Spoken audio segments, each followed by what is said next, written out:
साथीहरु यो हाम्रो कम्पनी सर यसरी आएर यो पार्किङ यस्तो छ। अनि यो सीटीआर भन्ने अर्को कम्पनी छ ठुलो, यो कम्पनीको पनि पार्किङ हो। हेर्नुस् सबैजनाले यस्तै छ। कोरियाको बाटो हेर्नु, मान्छे हिँड्ने बाटो पनि यस्तो मजाले बनाएका हुन्छन्। यी जेब्रा क्रसिङहरू, यस्तो पहाडहरू पनि छ कोरियामा। यो चाहिँ यो एरियामा, यो बाटोबाट तलपट्टिको एरियामा यो हाम्रो कम्पनी भयो।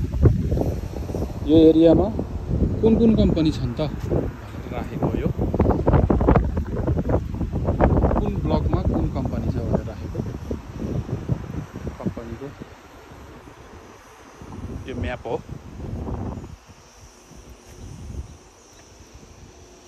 तपाईहरुले हेर्न सक्नुहुन्छ यो जेब्रा क्रसिङ बाटो।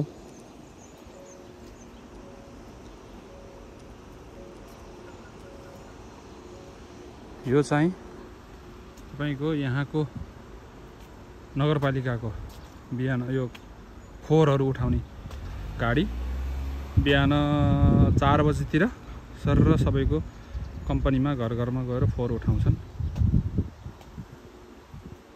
यो चाहिँ बाटो, यो मान्छे हिँड्ने बाटो कस्तो सेफ्टी छ होला हेर्नु। यस्तो सेफ्टी छ। यता तल गाडी हिँड्छ, माथि मान्छे हिँड्ने।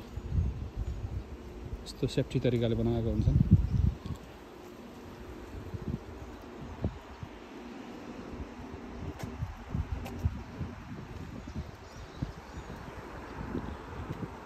यो चाहिँ भित्री गाउँको बाटो पनि यस्तो फराकिलो। अब हाम्रो देशमा हाइवे पनि छैन होला यति फराकिलो, हुन त अहिले बन्दै छ। यहाँ चाहिँ गाउँको बाटो पनि यस्तो फराकिलो छ।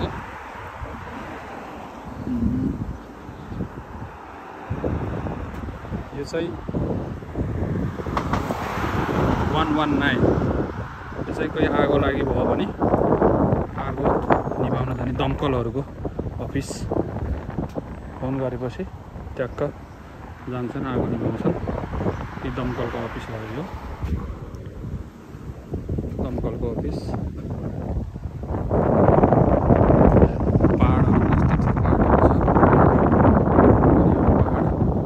पहाड अनि समथर ठाउँ, त्यसपछि फेरि पहाड अनि समथर ठाउँ, त्यसरी बनेको छ कोरियाको नक्सा। त्यसरी विकास हुन सजिलो भएको छ।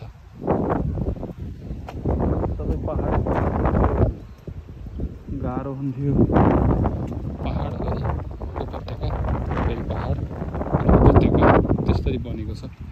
त्यसरी बन्दाखेरि विकास छिटो भयो। साना पहाडहरू छन्, साना पहाडहरूमा सुरुङ मार्ग खन्न पनि सजिलो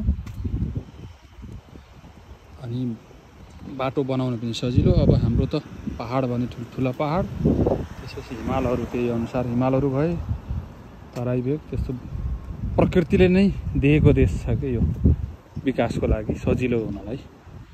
अब सबैजना एक्टिभ छन्, गर्छन्। अब हाम्रोमा त राजनीति मात्रै हुन्छ, हुन त यहाँ पनि राजनीति हुन्छ, तैपनि राजनीति भए पनि जनताहरू पनि एक्टिभ छन्, गर्छन्। त्यस्तो छ। गाडीहरू कुदिरहेका छन्।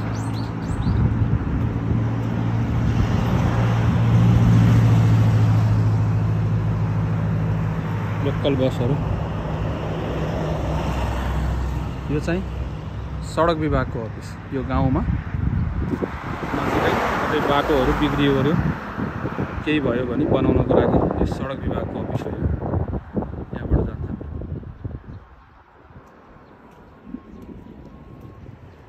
गाउँमा कुना कप्चरा पनि अपार्टहरू छन्।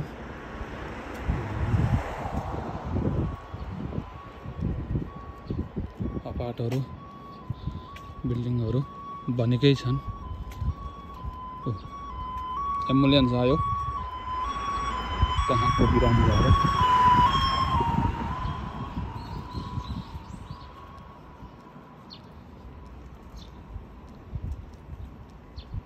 यसरी बनेको छ हेर्नुहोस्।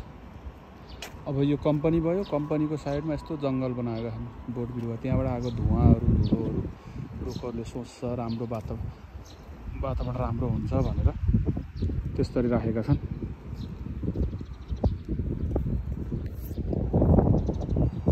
पहाड छन् नि, कोरियामा पनि पहाड छन्, तर साना पहाड छन् कि ठुला पहाड छैन, साना पहाडहरू छन्। अब प्रायः जसो मान्छेहरू अपार्टमै बसिरहेका हुन्छन्, साना साना घरहरूमा पनि हुन्छन्, तैपनि अपार्टमा बढी हुन्छन्। अपार्टमा बढी हुन्छन्, साना साना घरहरूमा पनि हुन्छन्, तैपनि अपार्टमा चाहिँ बढी हुन्छ। यो चाहिँ धान रोप्ने मेसिन साथीहरू, यो चाहिँ धान रोप्ने मेसिन हो। यसरी राखेर पछि खेत रोप्दाखेरि, खेतमा धान लगाउँदाखेरि यस्तो रोपिन्छ। त्यो फेरि धान काट्ने मेसिन, त्यो धान काट्ने मेसिन भयो। यी पुराना बिग्रिएका भए। अब यहाँ जोत्ने ट्र्याक्टरहरूदेखि लिएर मान्छेले, अब हाम्रो देशमा पनि छ ट्र्याक्टरहरू गएका छन्, पहाडतिर अझै पनि गोरुले जोत्छन् र साना साना हाते ट्र्याक्टरहरूले जोत्छन्। भनी यहाँ सम्पूर्ण समथर ठाउँ छ, ट्र्याक्टरहरू जानलाई, गाडी जानलाई बाटो हुन्छ, त्यही भएर त्यसरी ट्र्याक्टरले नै जोतिरहेका हुन्छन् प्रायःजसो। यिनीहरू ट्र्याक्टरहरू चाहिँ खेत जोत्नको लागि, धान रोप्नलाई, खेत जोत्नको लागि यी ट्र्याक्टरहरू छन्। यी धान रोप्ने ट्र्याक्टरहरू, खेत जोत्ने ट्र्याक्टरहरू सम्पूर्ण छन्। यहाँ बिउ रोप्ने,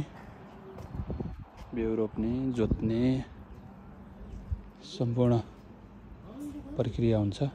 यी ट्र्याक्टरहरू, यी ठुला ठुला ट्र्याक्टरले जोत्ने काम हुन्छ भने सानाले खेत रोप्ने काम हुन्छ।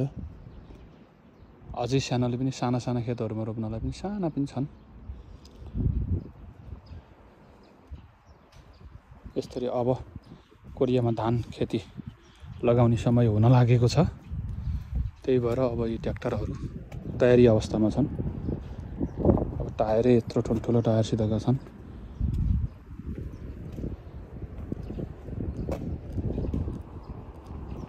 यसरी लगाइन्छ।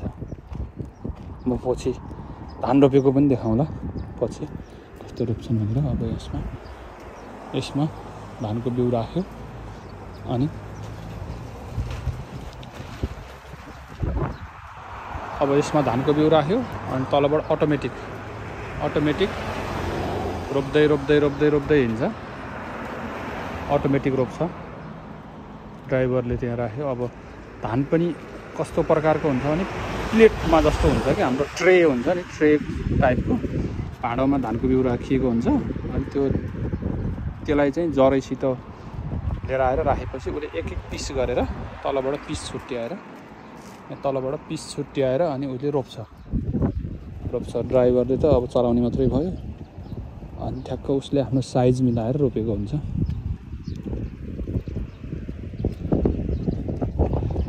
यो चाहिँ अब कुन दिशातिर कता जाने भनेर लेखेको हो, कोरियन भाषा र इङ्ग्लिस दुईटैमा छ।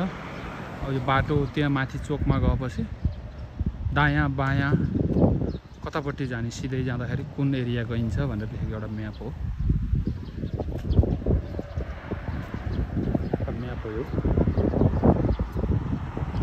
हेर्नु कति सेफ छ क्या, तल गाडी हिँड्छ। अब यहाँ बाटोमा यस्तो बार भएपछि कतै केही होला भन्न परेन, मान्छेहरू लड्छन् भन्न परेन, गाडीले आएर हान्छ भन्न परेन।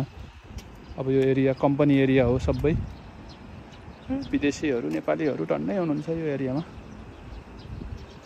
यहाँ चाहिँ इलिगलहरू पनि बढी हुनुहुन्छ, तर चेकिङ पनि भइरहन्छ, इमिग्रेसनको चेकिङ अहिले त कोरियाभरि नै छ। यो एरियामा पनि म्याक्सिमम चेकिङ भइरहेको हुन्छ। तैपनि आउनेहरू साथीहरू आइरहनु भएको छ, चेकिङ भए पनि आउने जाने अब धेरैजनालाई समाउन पनि, तैपनि अब आउन चाहिँ आइराख्नु भएको छ। काम पनि पाइन्छ यो एरियामा, हाम्रो भिजा नभएको साथीहरूलाई काम पनि पाइन्छ। यो चाहिँ नाम्जीबाट नजिकै यङसान भन्छ, मासान र थेगुको बिचमा पर्छ। यङसान भन्ने ठाउँ हो। तपाईहरु कोही साथीहरु कोरियामा भएर मेरो भिडियो हेर्नु भएको छ भने आउन सक्नुहुन्छ यो एरियामा आएर कामहरु। अब यहाँ चाहिँ डाइरेक्ट कम्पनी भन्दा दलालहरु हुन्छ काम लगाइदिने, त्यो दलालहरुले लगाइदिन्छ। यो चाहिँ स्पोर्ट ठाउँ, स्पोर्ट खेल्ने ठाउँहरु छ। दलालहरु हुन्छन् कोरियन ठेकदारहरु, तिनीहरुले चाहिँ लाई सम्पर्क गरेर आउने हो भने रुमहरु पनि पाइन्छ, कम्पनी पनि पाइन्छ। अब आएर कुरा गरेर कति % काट्ने त्यही अनुसार गर्न पाइन्छ। यो चाहिँ मासान र थेगुको बीचमा नाम्ची नजिकै यङसान भन्छ, यङसान हो। याङसान, बुसानको याङसान छ भने यो यङसान हो, यङसान भन्ने ठाउँ हो। तपाईहरु आउन इच्छा भयो भने आउन सक्नुहुन्छ। यो एरियामा आएर काम गर्न पैसा कमाउन सक्नुहुन्छ। ठिकै छ, यस्तै छ साथीहरु यहाँको। यो पनि पहिला जंगल थियो, यहाँ पुरै झाडी थियो, अहिले त्यत्रो बिल्डिङ बन्यो, विकास कति राम्रो भएको छ। राम्रो छ यो ठाउँ। यहाँ धेरै जना फ्यामिलीसितको पनि हुनुहुन्छ। E7 वाला, F2 वाला साथीहरु पनि यहाँ धेरै हुनुहुन्छ, आउन सक्नुहुन्छ। पहिला जंगल झाडी भएको ठाउँ पनि विकास भनेपछि यस्तरी हुन्छ कि फटफटै 1 वर्षमा यति ठुलो बिल्डिङ बनाएर विकास तीव्र गति रूपमा भइरह। यस्तै साथीहरु, तपाईहरु अब कोरियामा भएर त्यसरी कोही कामको खोजीमा हुनुहुन्छ भने तपाईहरु यो एरियामा आउन सक्नुहुन्छ। साथीभाइसँग सम्पर्क गरेर आउन सक्नुहुन्छ। नयाँ नयाँ अपार्टहरु बन्दैछन्, गाडीहरु पार्किङहरु सबै राम्रो हुँदैछ। पहिला त केही थिएन, अहिले त बन्दै बन्दै गछ सबै कुरा नयाँ नयाँ। यो यङसान नेशनल स्पोर्ट्स सेन्टर भयो, यो भयो। त्यही भएर ठिक छ, राम्रो छ एरिया। आउनुस्, भेटघाट हौं, सँगै काम गरौँ, रमाइलो छ ठाउँ।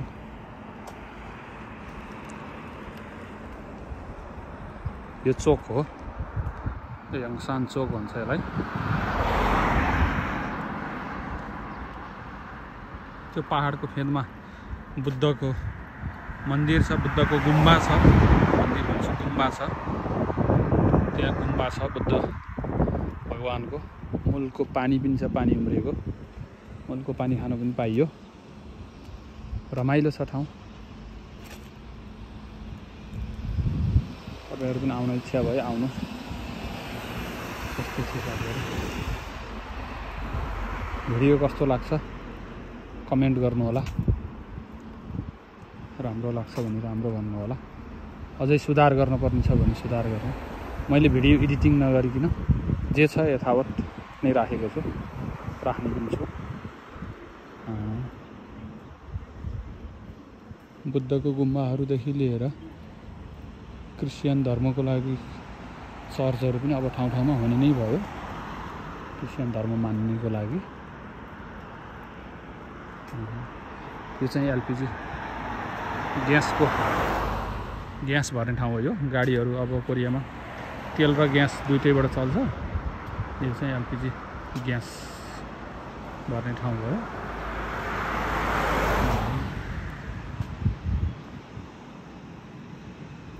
ग्यास भर्ने ठाउँ यस्तो छ। हेर्नु, आज पानी पर्ला जस्तो छ, तर पानी परेको छैन। मौसम त्यस्तै छ, पानी पर्ला जस्तो मात्रै छ, परेको छैन। तर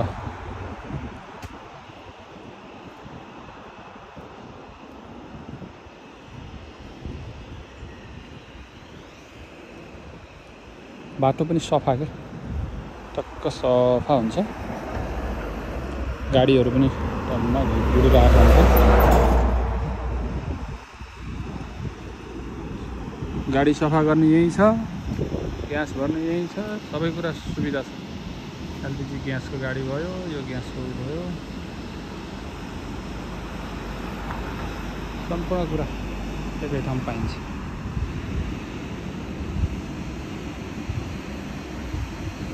हस् त साथीहरू, अर्को भिडियो बनाउँला फेरि।